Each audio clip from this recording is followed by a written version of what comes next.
Even though it's still a show about SpongeBob, Squidward, Patrick, and the rest of the crew doing whatever tomfoolery they want in Bikini Bottom, it doesn't take a genius to realize modern SpongeBob is just shallow compared to the classics. Everything was louder in comparison. The references are meh. And let's not forget the biggest flaw of all, the Flanderization. And speaking of it, there is one recent episode in season 16 that I personally really love premise-wise, but I just can't help feeling disappointed, since the overall episode feels really shallow, even though the idea is good. That episode is The Haunted Bucket. So I'm thinking, what if this episode had a classic narrative style?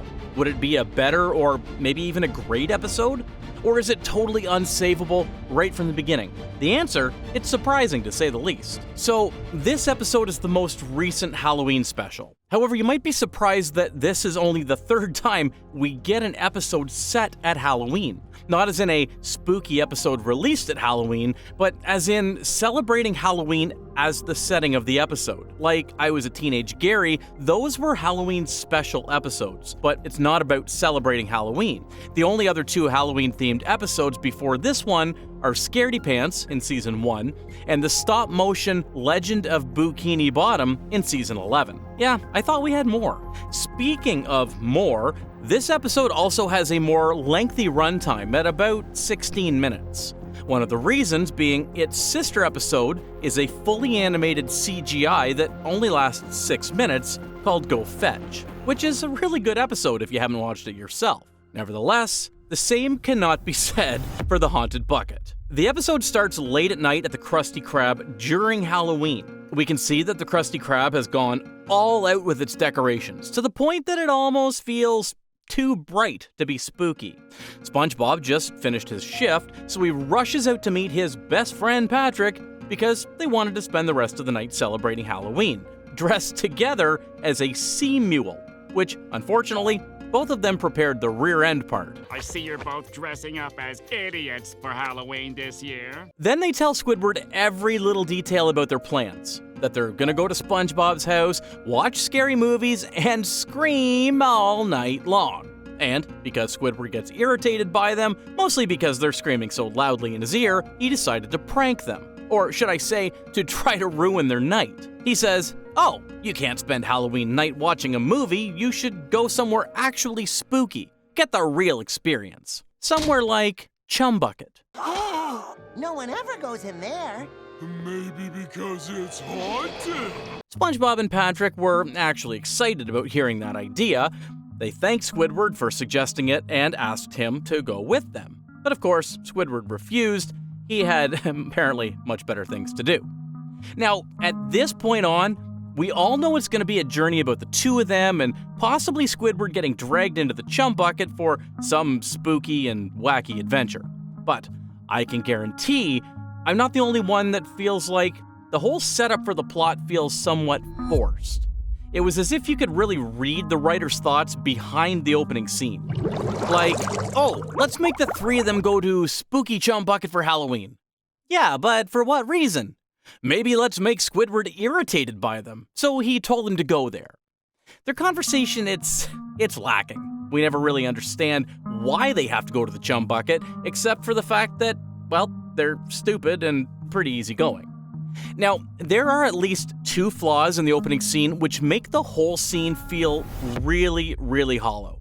To give you guys a clearer picture, I'm going to compare this to the episode Club SpongeBob, another episode that revolves around the three of them going on a wacky adventure that actually feels really natural, even though the whole plot doesn't really make any sense. It's one of the better examples of their classic narration style in Season 3. It opens up with Squidward cycling to Krusty Krab for his shift, right? But before he could even leave Conch Street, he heard Patrick and SpongeBob laughing from above.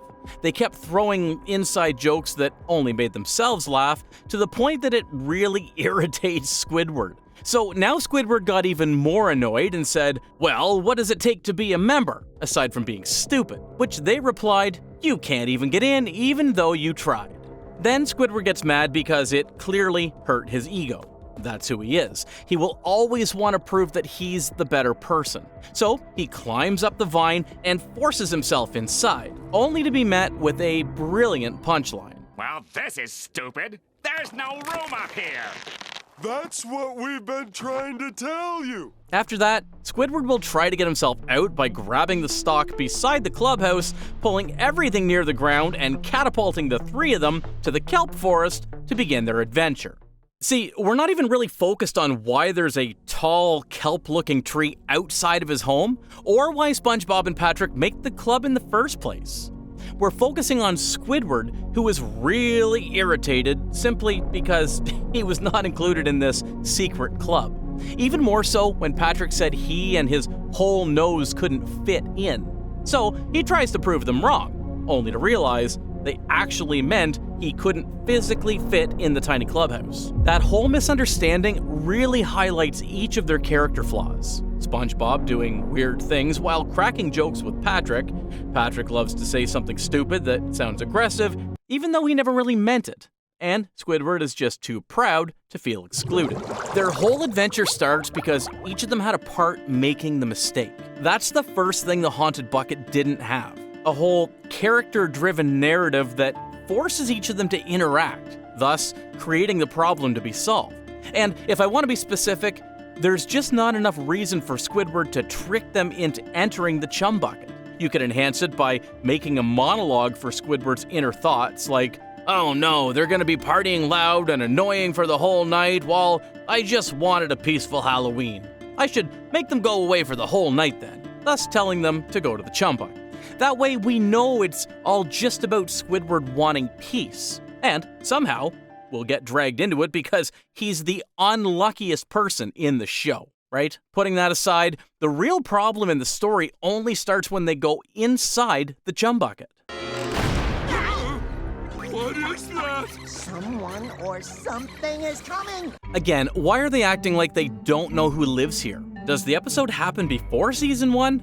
Then Plankton came to the room with Karen, saying that he can't stand Halloween. He wants to activate the anti-fun system before any threat of trick-or-treaters showing up, which activates the front door barricade, electric gate, and tactical surveillance fog. Again, the details are still lacking, like why did Plankton hate Halloween in the first place? Is it because he had a history with the trick-or-treating kids?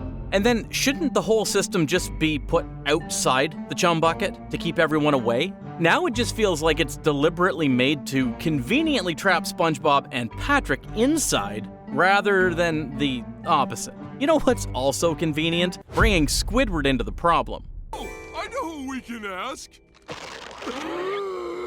Squidward! Just like that, Squidward has to be included in the journey. I don't want to keep saying the same words, but it does really feel forced again.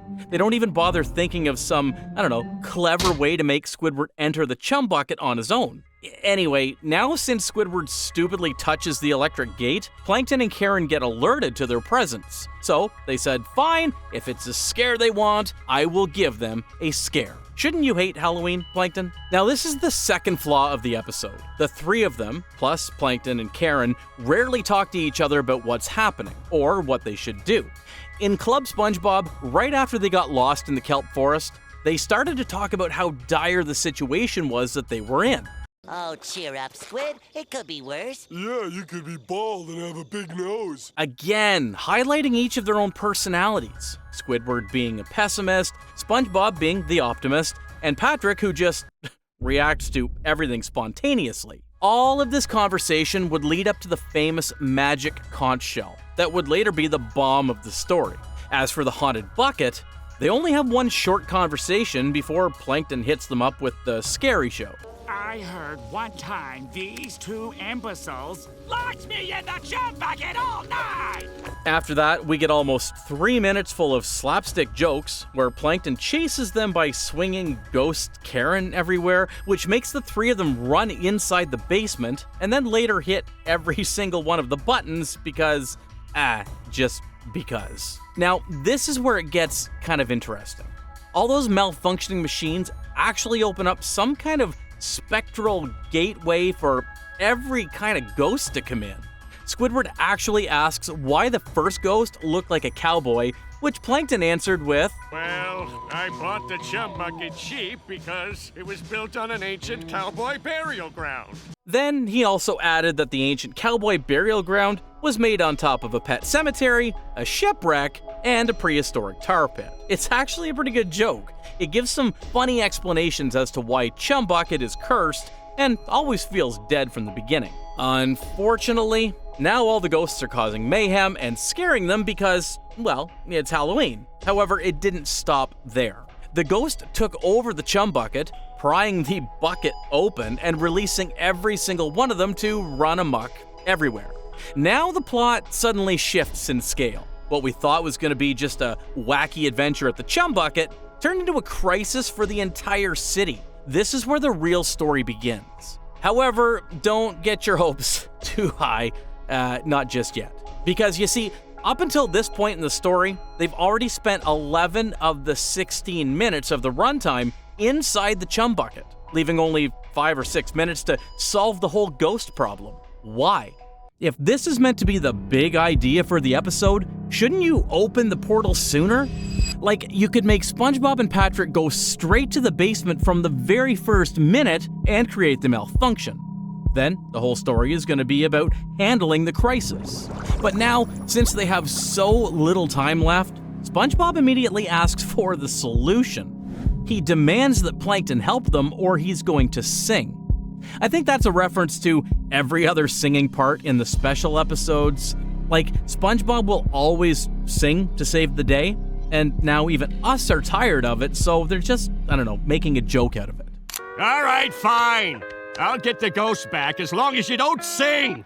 Anyway, Plankton gets right down to business. He makes a big industrial ghost vacuum. I guess he's familiar with the technology since the episode Ghost of Plankton. He basically made the same thing then. But then Karen says they still need something to pull the ghost, something absorbent yet porous. Of course, it's SpongeBob. He instantly absorbs every single one of them into his body, but as it turns out, he lost control of his body. So by using SpongeBob as their vessel, the ghost starts demanding something. We spirits have been angry for millennia. You've never been trick-or-treating? Actually, yes. That's it. All they have to do is help the ghost to scare everyone in Bikini Bottom to finish their business. So they run around the city while making a bunch of references to old SpongeBob episodes, and then the ghost just returns home. Happy ending, I guess? Now, I just can't stress enough how much of a good bit this episode could make from this concept, but for some reason, they just didn't. We've talked about the obvious flaw, that this episode isn't made with a character-driven plot, which is what makes classic SpongeBob so special. Like, you could make an argument about how everything in Club SpongeBob didn't make any sense at all chronologically. They get lost in the forest, they whip out the magic conch, which says what she wants, and then the universe just grants them the whole picnic supply drop from a plane because they followed the order. And then the ending is just about a ranger who comes to save them, only to end up doing nothing because he also believes in the magic conch shell. Oh, hail the magic conch! As crazy as it sounds now, we all know the real gem of the episode is the contrast dynamic between the three of them. The whole joke in this episode comes from the fact that each of them hold tightly to their own beliefs. Squidward said they have to survive by making a survival camp and eating what they could find. But SpongeBob and Patrick won't do anything because the shell told them not to. Everything that happened before and after is just an exaggeration of their own beliefs. And, as viewers, we follow their journey trying to control the situation that reacts absurdly all the time. Meanwhile, in Haunted Bucket, or modern SpongeBob in general, it often feels like SpongeBob and the others are reacting to a plot that, conveniently, was already decided for them. Squidward and Patrick barely say anything, they're just there as an audience for the plot. Most of the time, they just get scared by every single little thing, and even when they actually try to say something, it feels out of character. Ooh, I wanna push the button! Shouldn't that be Patrick's line? Or is that a joke that I'm too stupid to understand? Now, maybe some of you are gonna say, Haunted Bucket and Club SpongeBob are two very different scenarios. You can't really compare them apple to apple and make everything about the character in such a horror plot. Well, we also have Shanghaied, a spooky story about the three of them having a bizarre adventure on the Flying Dutchman's ship. Everything is outrageous, right down to the perfume section scene. But all of the jokes are about these weird characters arguing with each other. How the Dutchman is a narcissistic, powerful being that can't really be opposed. SpongeBob trying to be optimistic with everything, Squidward just complaining while catching stray bullets left and right, and Patrick is just Patrick. 3. Take it or leave it. Okay. 3. You get 3 wishes. Again, I'm not here to hate on the Haunted Bucket or anything. I really like the premise of the episode. It's cool to see all the different ghosts come out from under the chum bucket and terrorize the whole city. In fact, I saw that some people really liked this episode for its crazy spectacle alone, which is the majority of the episode. I guess you could even say that the biggest advantage that Haunted Bucket has is how much action there is. It's just that I wish they still had the finesse to write the narrative. Now, I'm not going to say that I could write a better plot than everyone at Nickelodeon, down to the details of every single conversation, but even I could think of a way or two to improve the narrative of this episode, to make it, to make it feel more like a classic. Since the whole idea is to make it more character-driven, we could focus more on Squidward for this one. Maybe open up with SpongeBob and Patrick wanting to spend the whole night partying.